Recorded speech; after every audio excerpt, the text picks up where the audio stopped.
There's a perception that slavery is something that's just in the past, part of our history books. But the reality is there's more people enslaved today than any other time in history. Over 30 million people. And I think that in the West in particular, it's not really understood or acknowledged.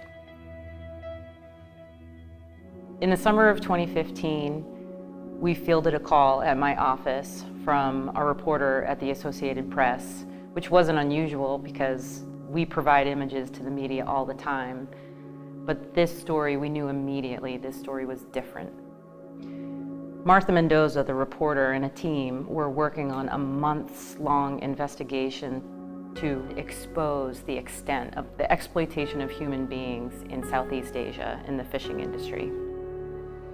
Men are tricked into working on these boats, and they're essentially enslaved for decades.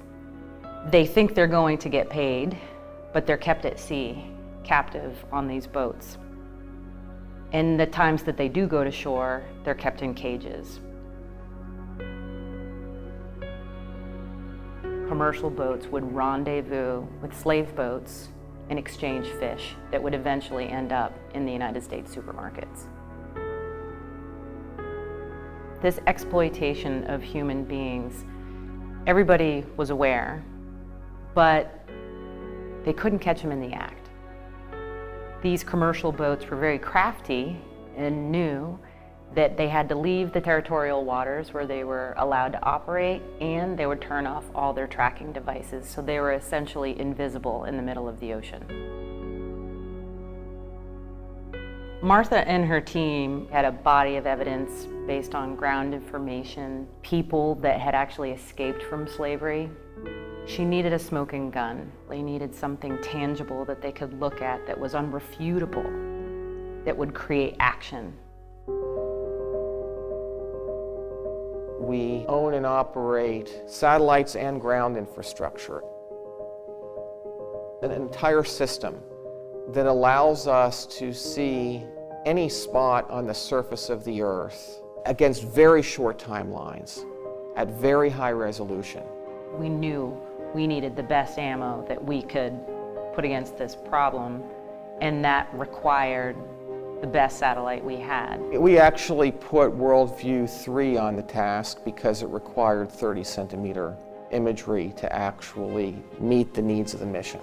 Martha and her team were doing a good job of narrowing the search space that we should be looking at, given that they were hiding in the middle of the ocean. And so we were tipped off in terms of the direction that they were going in, but we still had a really wide area to look at. So what we had to do was guess. When the satellite came overhead, that initial review, we came back with nothing, and it was empty ocean. So we tried again. The second collection came in, our analyst looked at it. We knew we had the shot.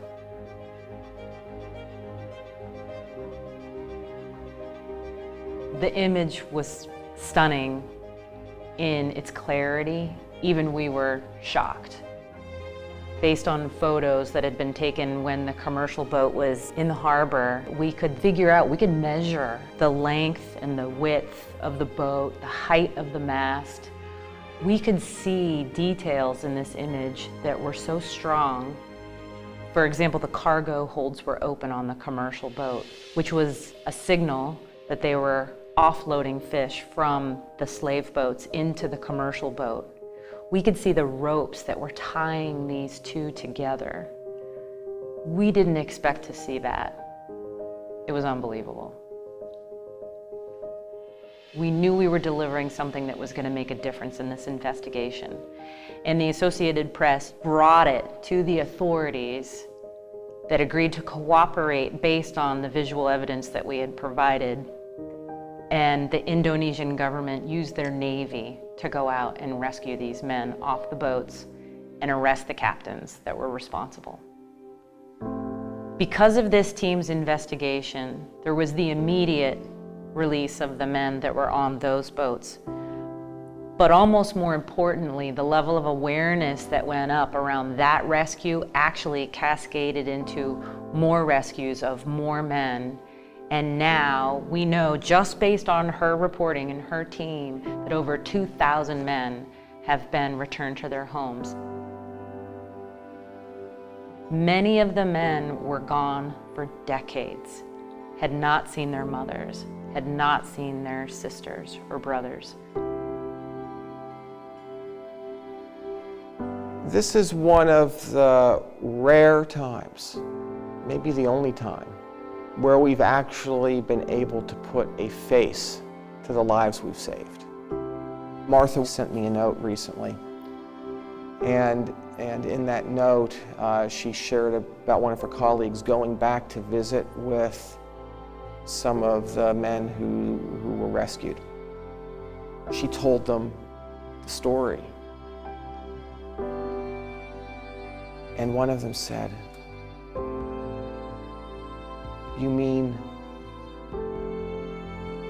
a satellite in the sky looking for us?"